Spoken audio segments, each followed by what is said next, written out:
Good morning, good afternoon, good evening. Welcome to our last virtual information session for International Student Orientation. My name is Katie Russo. I am the Assistant Director of Intercultural Programs. I hope many of you remember me by now. So I'm just going to review some session logistics. You can see and hear us, but we cannot see or hear you. So don't worry about turning on your camera or microphone. You will have an opportunity to ask questions to our presenters at the end of the session today. So there's a comment box on the right side of your screen. And after the session, we're going to open up the comment box and you'll have a chance to type in your questions. So just write down your question if you have one, so you remember it and you can type that in at the end. There is closed captioning available, so just look for the CC button on the bottom right of your screen, and that is available in multiple languages. So if you need some language support, you can have those words printed at the bottom of your screen. Microsoft Teams is fabulous that way. And so if you want that language support, you'll be able to have that printed at the bottom of your screen. But today we have two presenters from the McDermott Library who are here to talk to you about library resources for international students and how to use the library both in person and virtually, and all the resources that they have to share with you. So I'm going to turn it over to our fabulous library presenters. And I believe Chris is up first, and it's up to you, Chris. So next slide, please, Flower.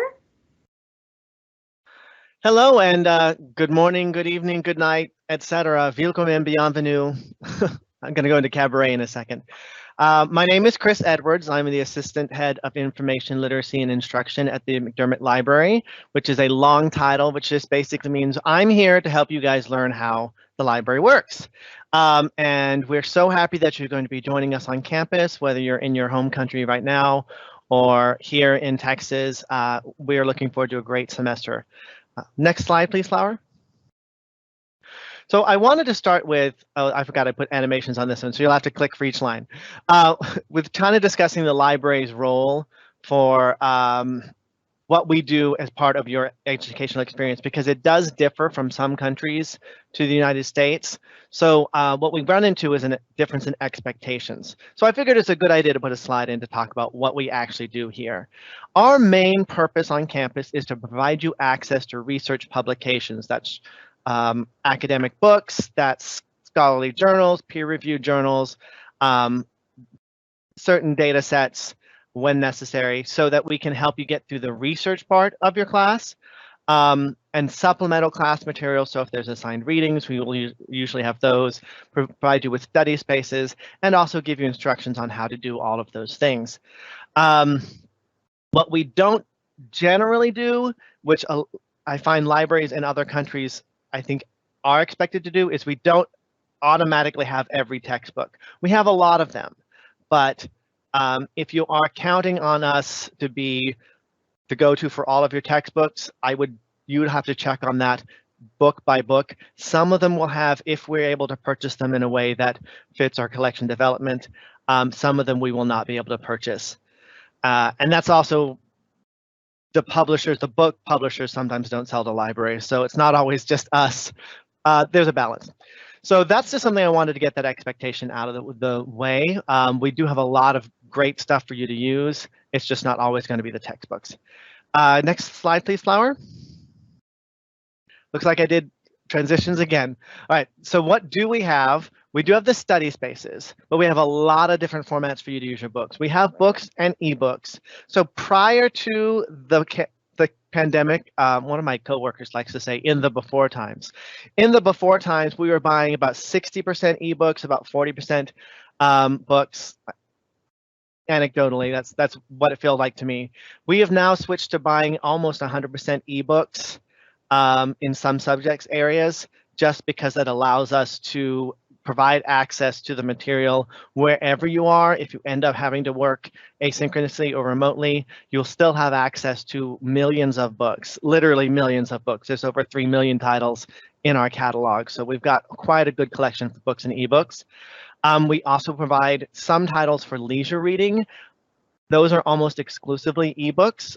We use an app called Overdrive, which soon going to be changing its name to Libby, but it's the same app that allows you to download ebooks and audiobooks to a tablet or a smartphone. So that's a really popular service we provide because sometimes having that leisure reading brain space is an important part of your study. It's one of those things you forget about. The time that you spend not studying is crucial to making the time that you spend studying effective. So we provide some balance for that as well. We have some streaming media.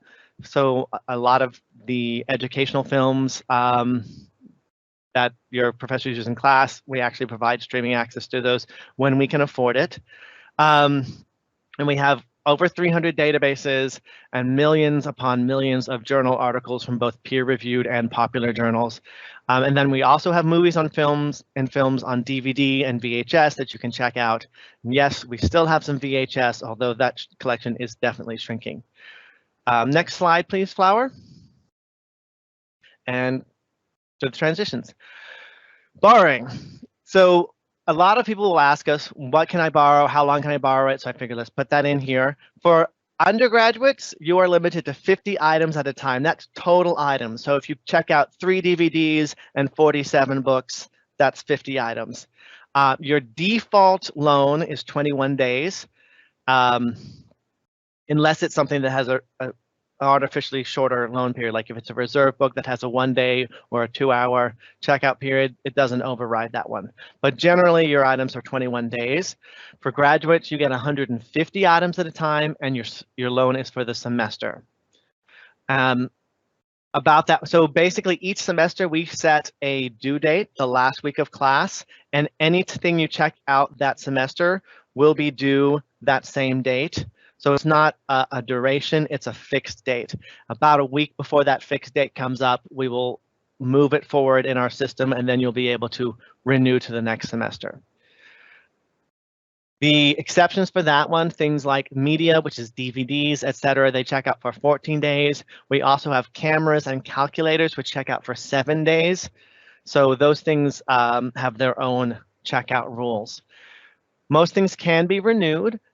Sometimes there will be a recall request where another user wants to use that item, and you'll get an email that says, another user needs this book, please bring it back by this date, and you'll get a 3-week due date to bring it back. So those due dates can change. It's very important that you watch your campus email regularly, because any due date or update on our material does go automatically to your UTD email address. Next slide, please, Flower. All right. So this is our library's website, and this is crucial that you get to know your way around. Well, in my opinion, it's crucial. I might be biased. It's a very important website for you to know your way around, but also if you're going to bookmark something in the library, I would recommend that you bookmark this page. It's library.utdallas.edu. And the reason I think this is the best place for you to begin is that we have sort of set up pathways for you to find information sources, and all of those pathways have their start point on this page. What will happen a lot of times with students, because we're used to the Googleization of the world, you'll go to Google and you'll shortcut by going UTD library ebooks, and that will take you to the page that lists the publishers we purchase ebooks from, and you can click directly into those particular ebooks, but it doesn't give you the place where you can search for ebooks by title. So if you don't know who published it, you have to play a guessing game. It's much better if you start from this page where you can actually search for the title, and it'll take you to any one of those ebooks. Next slide, please. You'll definitely ask me questions if that did not make sense. So right in the center of our page, this is a zoom in. This is where we have set up all of those search pathway beginnings in the center search section. There are 5 different tabs, which seems like a lot, but honestly, 4 out of these 5 tabs use the exact same software with just different limits set to them. The top tab, Discover, is the most fruitful search you will have on the library in terms of it searches the largest number of publications. This searches through everything in our collection, which is ebooks, DVDs, traditional books, streaming media that has been purchased, etc. But it is also able to pull content from the majority of our databases. I haven't yet gotten a straight answer about exactly how many databases, but it's most of them. So that means you'll get your books, your ebooks, your articles, sometimes government documents, etc., all in one place.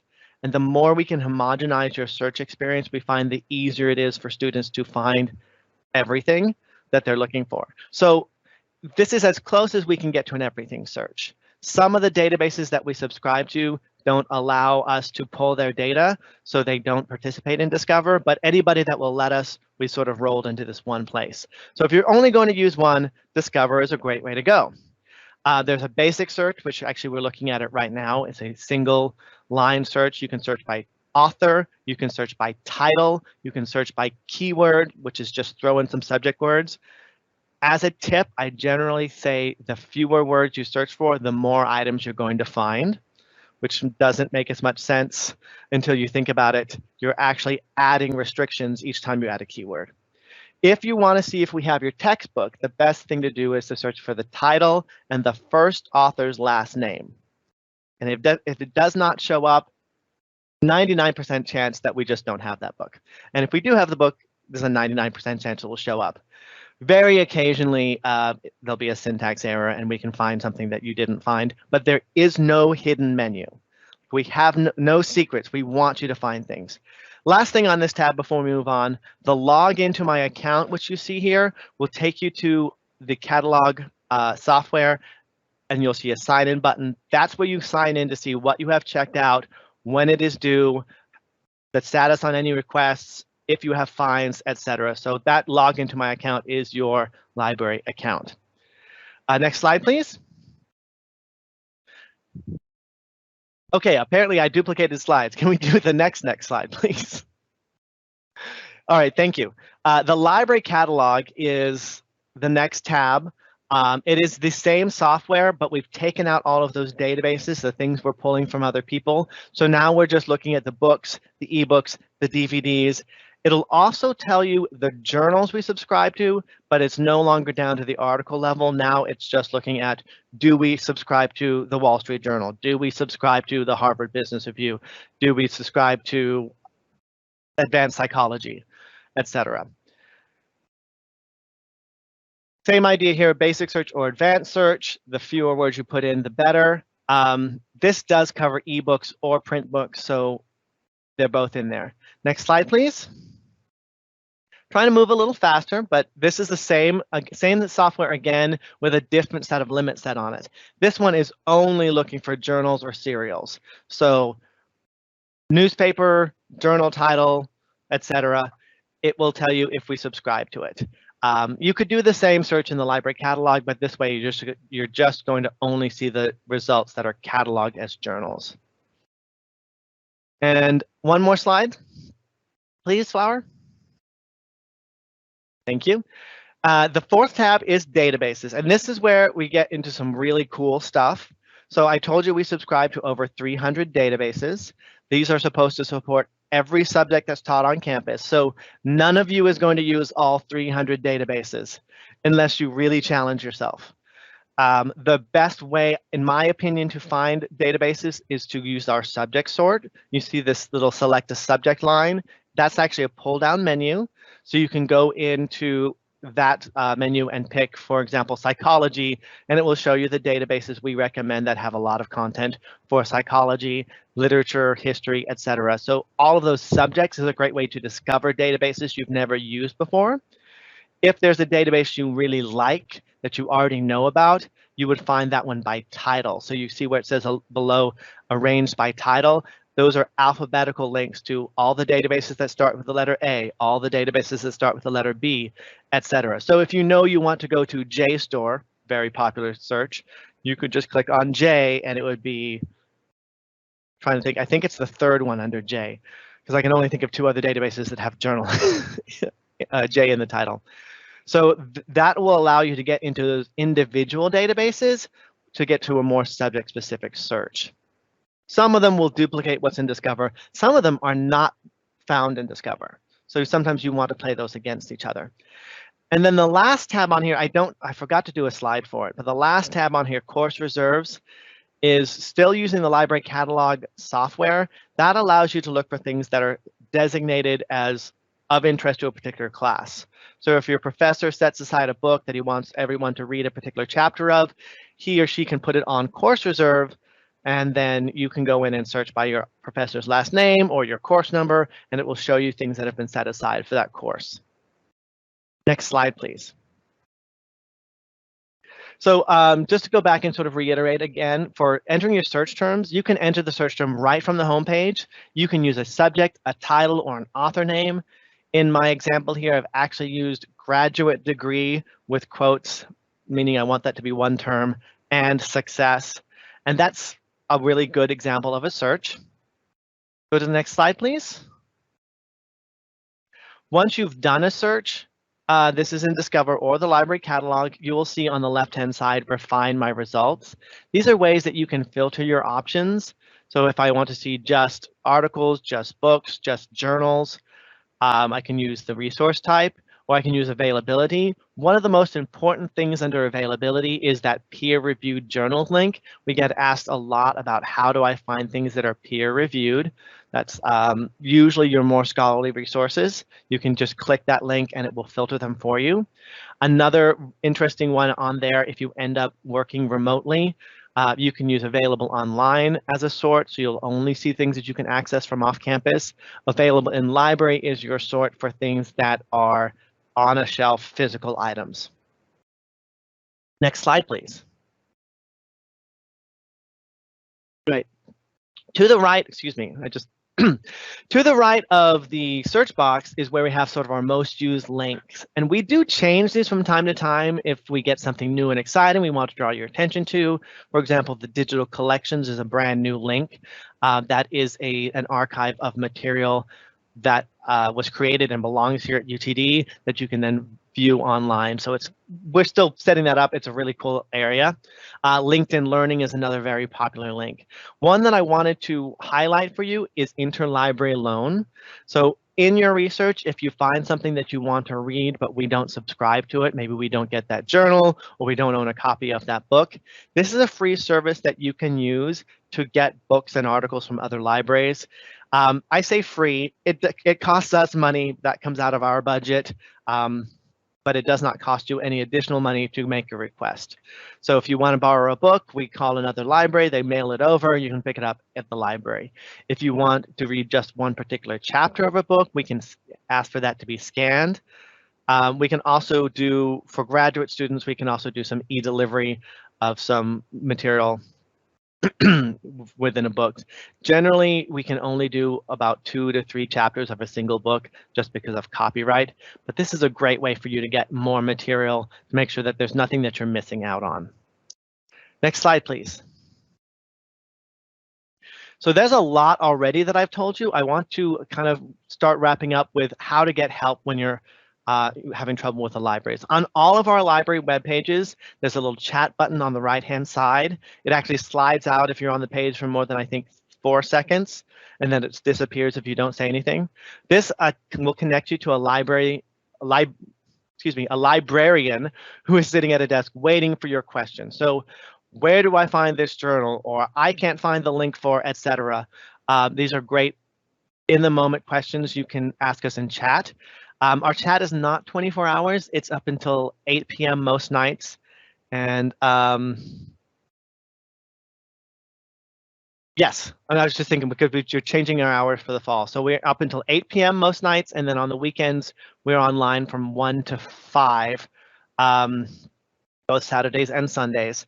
So you can get us chat most of the time. If you miss the chat hours and we're not online, you can also email libref@utdallas.edu, and then the next librarian who comes on duty will answer that as soon as possible. So there's a lot of ways you can get help kind of for quick questions online. Next slide, please. You can also meet with us in person. And when I say in person, that means physically in the building if you want to. We can also do a Teams meeting for Meet with a Librarian. But this is a link that allows you to request an appointment with a one-on-one with a librarian. So I'm a student in business and I'm having trouble finding information about this company. Can you show me your resources? And we'll make an appointment with you, usually about a half an hour to an hour. we'll meet either in person or virtually and give you some one-on-one instruction. Next slide, please. And I also wanted to reiterate, you can get your library resources anywhere. So if you have a valid internet connection, you can get into all of these things as long as you're an active student from off campus. So your net ID and password is going to be your way in. So if you click on the link to open a database, net ID and password, and you're in. If you want to read an ebook off campus, net ID and password, and you are in. If you're having trouble, you can contact us through chat. Most of the time, it's a browser setting, and we can walk you through the most common issues there. Every once in a while, something will go down, and we'll let you know. But always contact us if you are having trouble connecting. Your net ID and password should work most of the time, unless something's broken. Next slide, please. So within the building, there's a lot of places for you to check out. It's interesting right now because we've had students that have been UTD students for more than a year, and some of them have still never been in our building because unfortunately we were closed. So highlights of this one, there are some service desks that you can go to for help. When you enter the building, I've actually got a few maps on here. So you can go to the service desk if you need help finding things. There are print collections that are accessible for you to check out. When our library is open, we actually are doing library tours. I have those on the comment calendar if you want to do a scheduled tour, or you're welcome to walk around. Next slide, please. So the services desk, I always like to draw your attention to the front services desk. We often call this the access services desk, but the sign that's actually on the desk just says services. It's right at the front of the library on the second floor. For those of you who have not been to UTD's campus before, they have this weird thing at UTD where the bottom floor is always one, even if it's underground. So our basement is technically our first floor. Our ground floor is technically our second floor. So you walk in the building, across the lobby, just to the right, you'll see the services desk. This primarily handles circulation, which is checking books in and out, but they also will have questions if you have questions about your account or your fines or basically anything. They will either help you or direct you to the right person to answer that question. Next slide, please. The research desk. So connected to access services, but just into the library space is the research desk. We staff this the same hours as our chat until 8 p.m. And this is a librarian who's sitting there to help you with more in-depth questions like what database do you recommend for, what keywords should I use for, etc. So if you have questions about how to do your research, you're probably going to be directed to this person. Next slide, please. All right, and then our main stacks, I just made these two into one slide. The main stacks is the name of the collection, which is most of our books, the things that can check out. They are on our third and fourth floor. Third floor holds the letters A through G. Fourth floor holds the call numbers H through Z. You don't have to remember that one, but I've been here so long, it's second nature to me. When you look up a book, it's going to give you a call number, which is the shelving order, and they start with A and they run through Z, and this is where we split them up between the floors. Next slide, please. So the last thing I wanted to end on here is just when you're in the building, we want this to be a comfortable environment for you to pursue your research. The study areas are open for you to use, and staff are here to help you. So please don't hesitate to make yourself at home within reason. I'm sorry, I have to restrain myself from making too many jokes here. But so bring in a drink with a lid on it. Bring in a snack as long as it's not noisy or smelly, and then put your books on the table and get some really good study time in. That's why we're here. We want you to be comfortable with us. Don't hesitate to ask us for help if you need it, because all of our library staff are friendly and approachable. So that's what we want you to use our space for. Thank you for your time. I'm going to pop over into question mode, and I'll make sure that we put up our email addresses so you can contact us if you have any follow-ups. But does anybody have any questions at this point?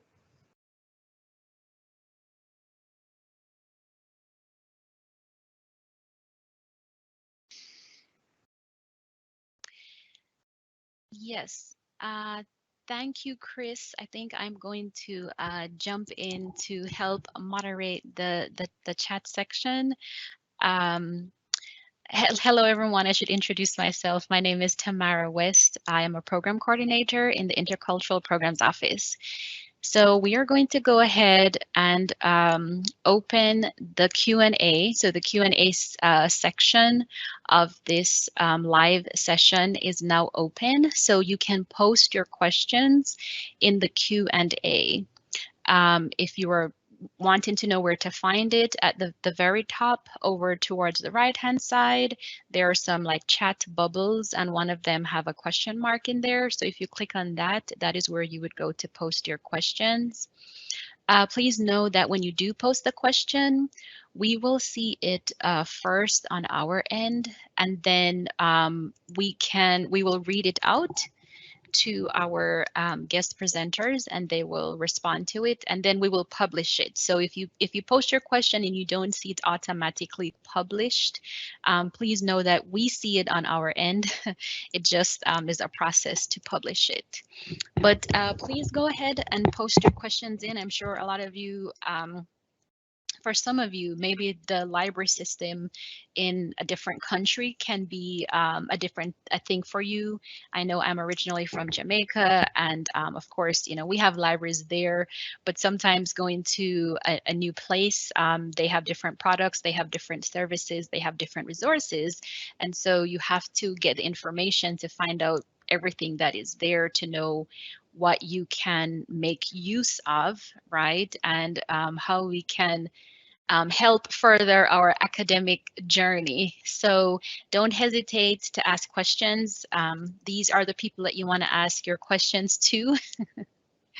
I know you, as ICP, we do help to answer a lot of questions, but if you have any questions about the library, we have individuals here that are able to help you. Okay, so no questions come in just as yet. So we're going to wait a little bit longer.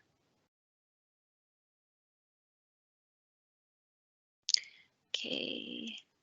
All right. No questions. I guess the presentation was as clear as Sprite, or as clear as water, as I would like to say sometimes.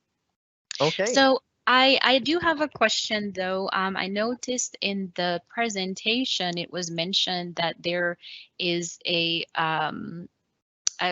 get help online feature, and I'm sorry if you mentioned it and I missed it, but is this an option that is available for 24/7, you know, 24 hours assistance, or is there a certain time frame within that?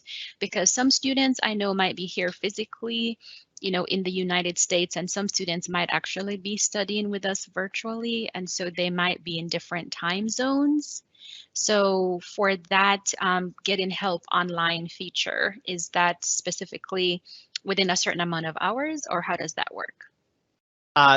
Excellent question. And we did used to, in the before times, have 24-hour building access, and also we tried to staff our chat during those hours. Unfortunately, we don't have the staff anymore to do that, so it is restricted to particular hours. I'm actually trying to verify that I'm giving you the correct hours for the fall, because it's hard for us to keep track. They do change. On the library's homepage, at the bottom of the page, if you click on hours, it will tell you our chat hours. Generally, our chat is 9 a.m. to 8 p.m. Monday through Friday, actually Thursday, because Fridays we go home at 6. And then on the weekends, I want to make sure that I've got this right. On the weekends, it should be 1 to 5, and that is Central Standard U.S. time, which is Greenwich Mean +6 or -6. Well, I can't remember. 6 hours off from Greenwich. Can't be sure. I don't know. no, That's what our cell phone time converter is for, right? Exactly. Right. Okay, great. Well, Thank you for clarifying that, and hopefully that will be helpful to students so that they can know that if they do have a question, if they do need help, that they do need to kind of, make sure that they're trying to get this help within the window that the service is being provided to them. So thank you for the details on that. Okay, we have some questions. Yes, thank you. Okay, we have some questions coming in. The first question says, are the printers free to use for students? Excellent question. No, they are not. We are still waiting. Hopefully, we're in sort of a limbo when it comes to printing right now. I don't know if anyone knows that there's apparently some big issue with networked printing in Microsoft. So anyone in the world that uses a Microsoft-based network has had printing issues recently, and this has affected our campus. So right now, the library printers, we don't have a server that will allow us to print right now, which is really annoying. Hopefully they get this worked out before classes start. Generally, we use the same pricing structure as all of the labs on campus, which is 6 cents a page for black and white printing, 25 cents a page for color printing. Now, some students are going to have an advantage here in that some of our academic schools do provide funds for printing. For example, the School of Management and Engineering and Computer Science both give their students sort of an allowance number of pages for them to print for free, but those are building specific. So if you're a JSOM student and you have 100 free pages from JSOM, JSOM is the Jindal School of Management. We use a lot of acronyms at UTD. So if you are a School of Management student and you have 100 pages for free, you have to go to the School of Management building and print in their lab to take advantage of those free prints. You would have to pay for them in the library. Okay. Okay, and thank you for sharing that. Actually, a lot of our students tend to fall either in JSOM or ECS, so I think a lot of students actually will be able to benefit from that. But regarding the, going to that building and printing, this is why I guess if I could add this little extra note, the importance of your comment card. Because I don't know for sure, but I would presume this would be something that would be on your comment card, right? Specific to that student and to that school that they're in. Yes. So all printing is done on your comment card. And if you haven't got your comment card yet, I would get it as soon as you're on campus. There's an app, but it's also on the website. It's called the Get Portal, and you load money onto your comment card, and that's what you use for printing. And it does roll over semester to semester. The comment card is going to be your key to a lot of things on campus. Absolutely, and that is another reason why you want to be careful and mindful of where your comment card is, right? And we have told students this in orientation, be careful about lending your comment card out to other people, because you can give your friend your. That's a violation of the security policy on campus. Yes, exactly. As in, you should not be doing it, because if that person misuses it or uses it for something that you didn't want, or even if they didn't misuse it, it still is inappropriate. So your comment card is something that you want to keep. If you happen to see it fall out of your pocket or whatever, don't just take it lightly and say, okay, well, it's whatever, I can just always go and get another one. You really want to make sure that you have it on your person or wherever you are keeping it, because if you have those number of pages that you can print from it, we all want to try to how do I say, just kind of be mindful of that comment card, because that is where you're printing, and whatever money you put on there to print, because we know budgeting and finances is important for students as well as people who are not students. But yeah, always make sure to know where your comment card is, so that it's not misused by someone who you don't know or someone who you do know. Okay, moving on to another questions. This question says, can we borrow books from the library? Yes. So if we had a slide on this one, but the books do check out for you to leave the building. Your comment card is your default library card. We can check out with a picture ID, but it has to be your picture and your ID. Right. So you cannot use someone else's comment card to check out books. We're not going to let you do that. But anyway, you can check them out. Graduate students get semester-long loans on most books. Undergraduate students get 3 weeks. All of those can be renewed unless someone else requests that book. I see. Okay. Okay. We are also taking a lot of advantage of the ebook technology, which I know not everybody loves reading on a screen, but it has this significant advantage for books that are of high value or books that are very popular, because it allows us to, you read it for an hour and then you close that book and someone else can immediately pick it up and read it if they want to, which would be creepy if they came into your apartment to get that book. So ebooks allows a lot of more quick transfer from student to student. It also is pretty much impossible to steal an ebook. So there's a lot of reasons why we are using those, and I would encourage you to try and get comfortable with ebooks, because I don't think they're going to be going away. That is very true. Very, very true. Okay, we do have another question here. It says well, I think maybe you already kind of spoke on this, but it says for ebooks, is there an issue period as well? As that in, is a good question. Available for a short period or for the entire semester?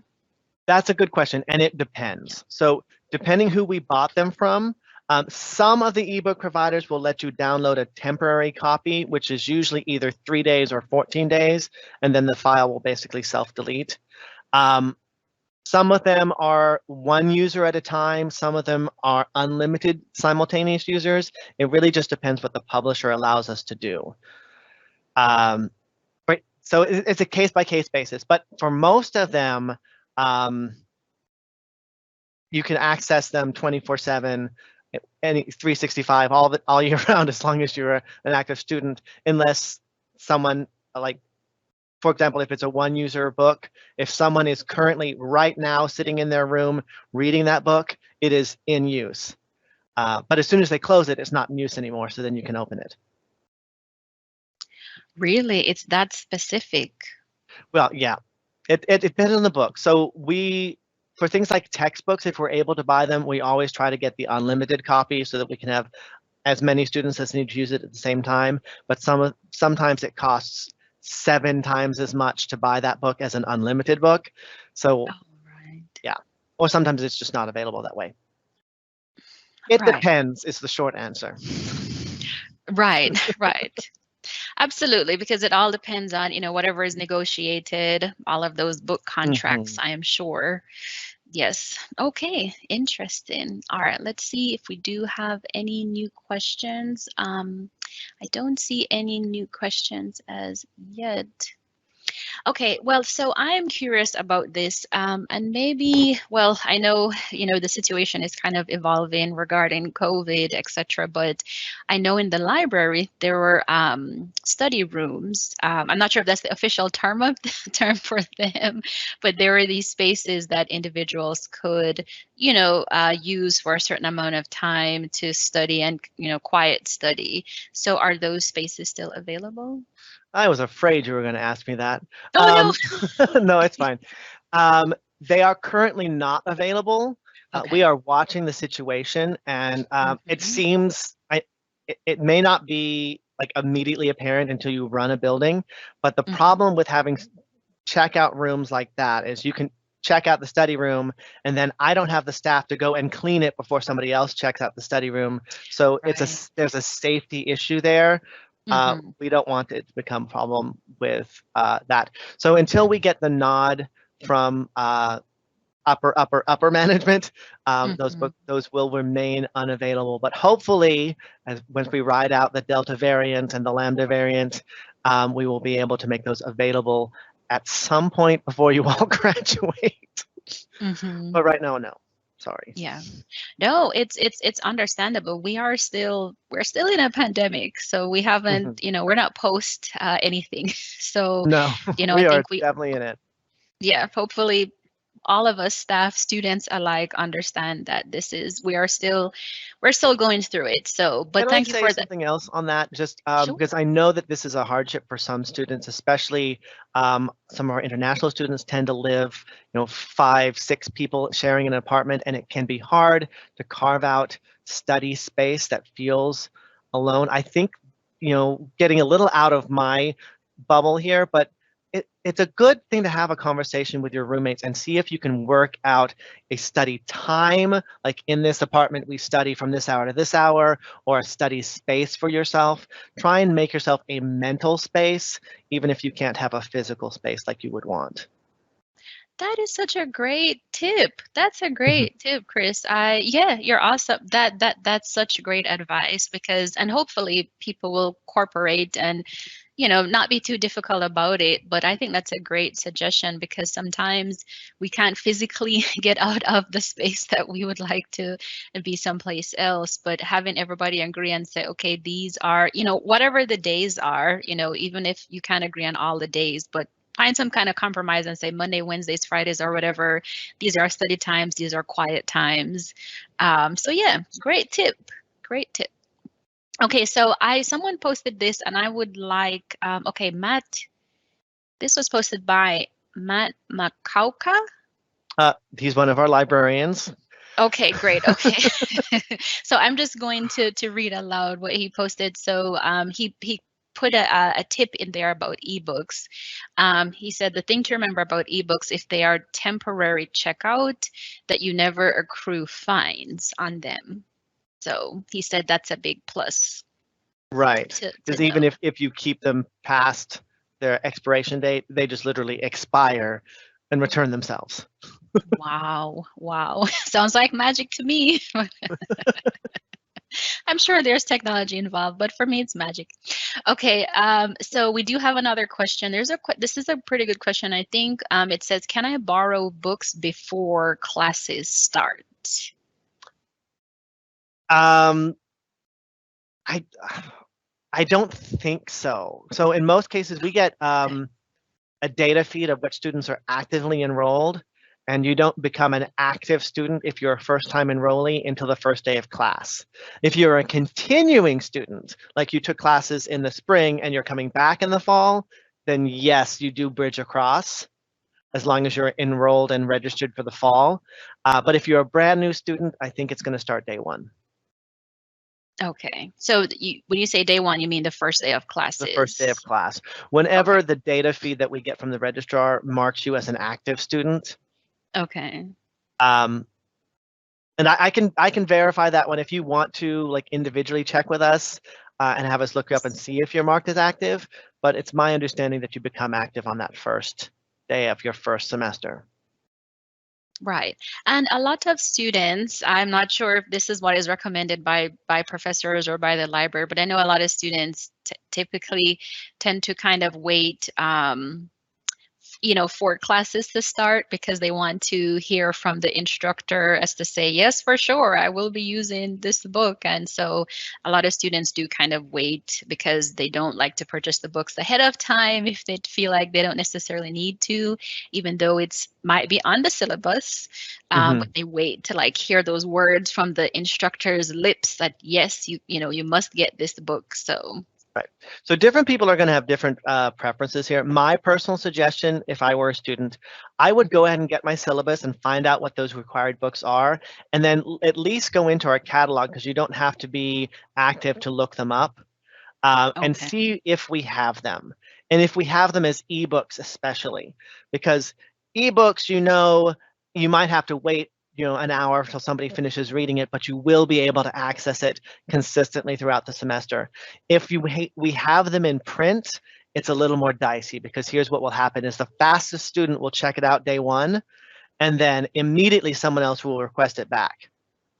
Right. So they'll have it for 3 weeks, and then it'll immediately go to the next student in line who will have it for 3 weeks, and the next person. And so if they each keep it for 3 weeks, we can only get 4 people through that physical copy of the book in a single semester. That's just the reality of it. So if we only have it in paper, I would say you're sort of rolling the dice there. That's why we try not to have paper copies of the textbooks. The only exception would be if it was in our reserve section, because those check out for only library use, only for you to read in our building and return. Those you can rely on them being there, but if it's a regular main stacks book, I would say you're you have very slim chances of having consistent access to that book throughout the whole semester. But at least that way, you know ahead of time, of my 10 books, I can get these 4 from the library, and I only have to buy those 6. So at least you can kind of figure those things out in advance of your class. Right, right. And from what you're saying, what I'm hearing is organization is the key. You start planning ahead, you start organizing, knowing, okay, what do I think I'll be able to get? What is kind of a likely possibility? What is something that I might need to, kind of put more work into? So organization is key because you don't want to miss out. When classes start and if instructors, professors start going over the books and you don't have the books or other resources that you need to have, then you don't want to fall behind. I know some students, they do that. They have a set thing in their mind and say, this is how I'm going to get my books. And sometimes they spend a lot more time kind of focusing on trying to do things a certain way. But it's like, listen, if the classes have started, you don't want to fall behind, because sometimes falling behind stresses you out about catching up. And now you have kind of added unnecessary, stress onto yourself. So as Chris said, organization is the key, planning ahead of time, as much as you can. We know sometimes things are outside of our control, but planning ahead of time. And then we can hopefully, it can be less stressful for us whenever we do need to be focusing on getting the work done, etc. Let's see. Okay, I don't have any new questions in as yet. So actually, I do have a question. Trying to put this together. So I know that there is that some schools have like an interlibrary loan system, meaning that if the book isn't in this location, it can be gotten from another location. I'm not familiar with so much with the McDermott Library, but is there such a system? Yes, there is. On our homepage, there's actually a link for interlibrary loan. You'll access this with your net ID and password just to verify that you're currently associated. And you don't even have to know who owns the book. You can just tell us, I need, this book by this author, find it, and we will get it. The only limitation we put on that specifically is textbooks. So this is not a bypass of what I said about print versions of the textbooks, because textbooks are pretty universal. So if there's 300 students using that textbook at our university, there's 300 students who need that same textbook at SMU. There's 300 students who need that same textbook at UNT. So we're not going to be able to get it. Even if we did, we're going to have every copy in the US inbound by mail to the UTD, and it very quickly exceeds what we can support, both financially and logistically. So textbooks are a no-go for interlibrary loan, but pretty much everything else is fair game. It gets a little dicey, anything published before 1900. Because those copies are harder to find. But I will tell you, recently, I personally got the entire score of an 1887 operetta that I'd been really curious about. I got the whole sheet music through interlibrary loan, and it only took them like a week and a half to find it.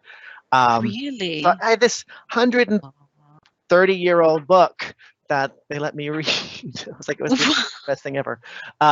So ask, Worst case scenario, we can't find it, but it can be really cool if you do find stuff. I see. Very, very fascinating. Were you working on an orchestral? Kind of, sort of.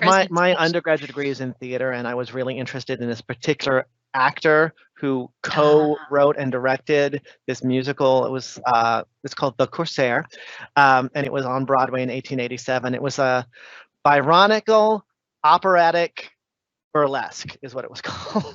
Okay. So it's sort of silly. It sounds very Gilbert and Sullivan, but I was really curious to see the sheet music, and and I got it, so it's cool. That's pretty neat. That's pretty neat. Well, okay. Let's see. Okay, remember everyone, the chat feature is open.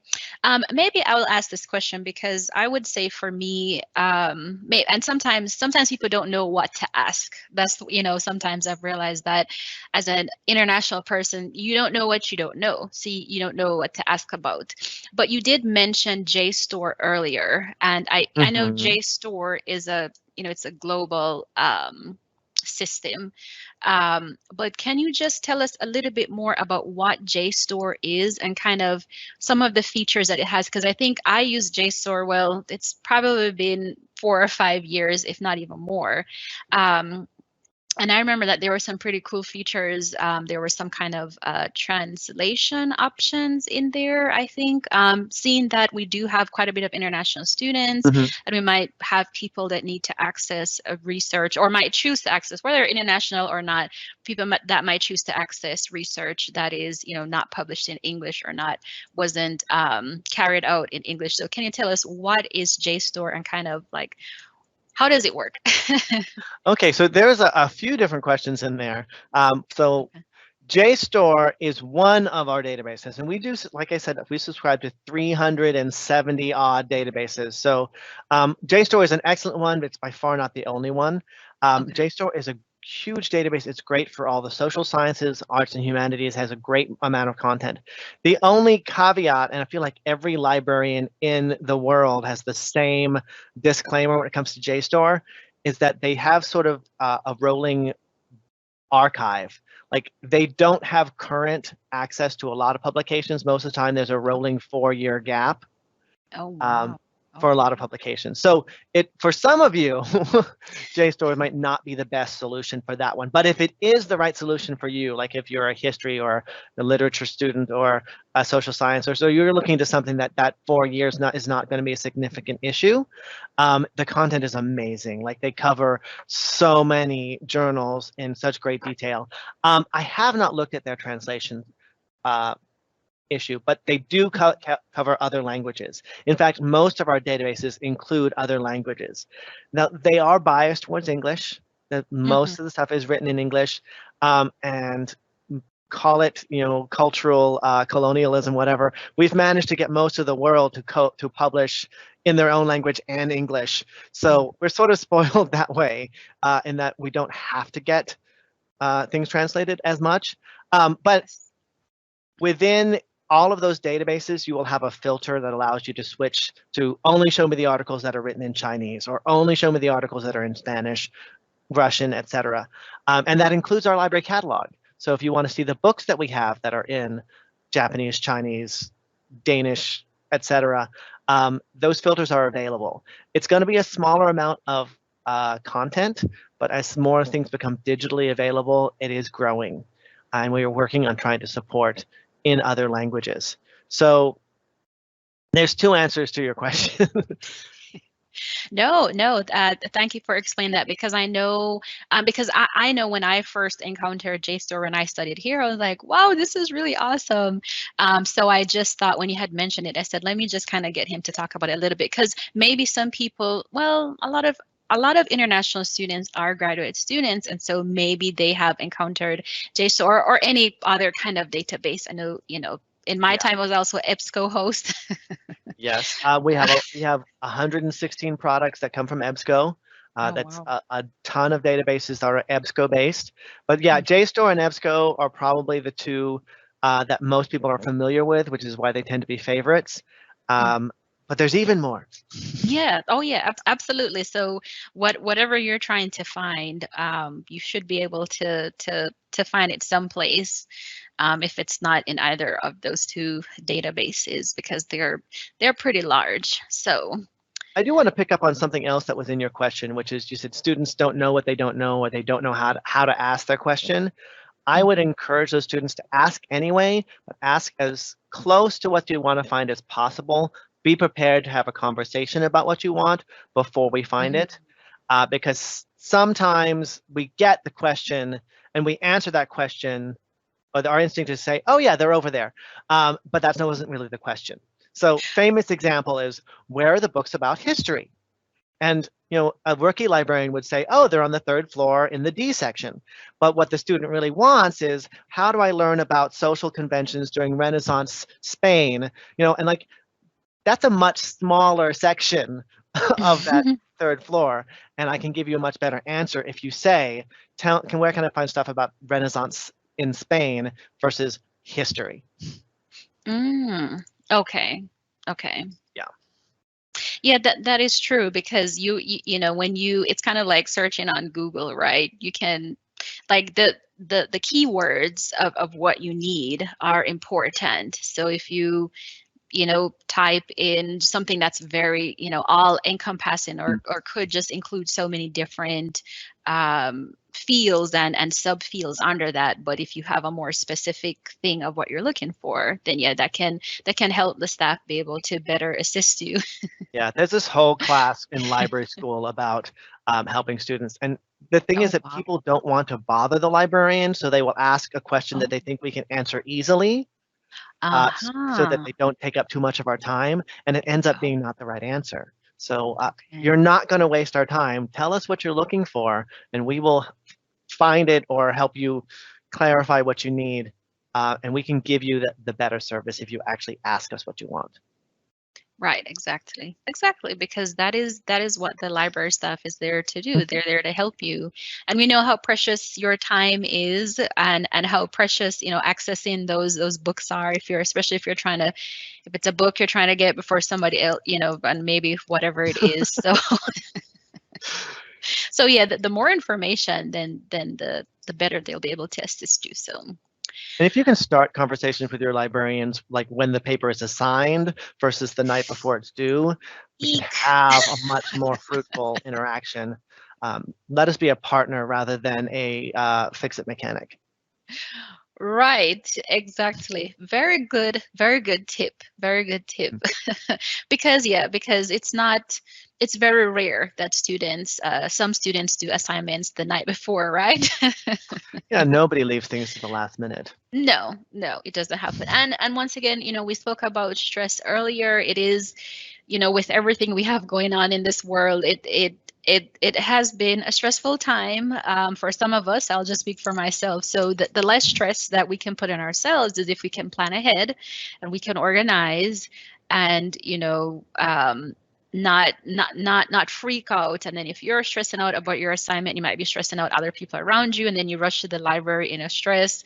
So that's very good advice. Get the librarian on your side at the beginning of a project, or even if you don't know, because some people it does take a while for them to kind of mull over an idea. Maybe they need to take some time to come up, but as soon, or even in the process, I don't know, is that something librarians can help with? Like if somebody needs to create something and they don't exactly know where to start, or that could dicey. I mean, I'm not allowed to say, this is how you should write that paragraph. And I can't say, you should pick this book, but I can say, did you know we have this book? And especially with graduate students, when they start working on stuff that's very specific to that one student, the better relationship we have with you. It's not unheard of for a librarian to email a frequent user and say, did you know we just bought this whole collection of books that's on your topic? I sent an email to Dr. Murphy, who's not a student, obviously, but the same kind of relationship, saying, did you know we have all of these new Shakespeare films because we just got this PBS collection? So if you have that relationship already, the librarian might remember you and let you know when new stuff comes in. Or at least they have an idea when you come in and say, hi, I need help again. They already sort of know what you like, what you don't like, what your topic area tends to drift into. It can be a symbiotic relationship. Right. And also another thing, I know I keep going back to language, but if you are reading a book that is in English and English is not your first language, and it might be something that you need support with, well, if you need to do research in English and you have to check out books in English, I know for some people, they need extra time to go over those materials, because it's not, I know for me, I know Spanish, but when I try to read it, I need some time. I need a little bit of extra time. So don't make that mistake and say, okay, it takes me, 5 minutes, to read 2 pages in my own language. But if you're reading something that's not in your language and something that might have a whole bunch of new words and jargon, technical things that you don't know, then so now you have to increase your time because you might need to, be opening that dictionary and kind of trying to figure out what these new words might mean. So so once again, it's time management, it's planning ahead. It's not, kind of doing it last minute, because that could be more stressful on yourself. And we don't need to add any more stress onto ourselves. So yeah. Good tips, all good tips. Okay, well, I don't see any other questions in the chat. I think most of them have seemed to be from the ones that we published where people, were about like borrowing books and kind of how it goes with that. But there have been no new questions. So Chris, do you want to go ahead and share your the contact information just in case people do think of questions after this event ends? Because sometimes that happens, right? In the moment you're like, I don't know, and then when you leave from it, you're like, oh, I should have asked them this question. So Sure. Can you share contact? Okay. Yeah, so I actually put it up in the Q&A Okay. before we started as an announcement. Okay. I put Lorene and myself our email addresses. I can also put up, if you want to just get all the librarians, libref@utdallas.edu is all of the research services librarians, which includes Lorene and myself, but also 5 of our colleagues who work in research services. So that gets the biggest pool of librarians. So whoever comes in first will answer that question. Okay, perfect. And please, everyone, please direct your questions to them. They are the experts. They are the librarians.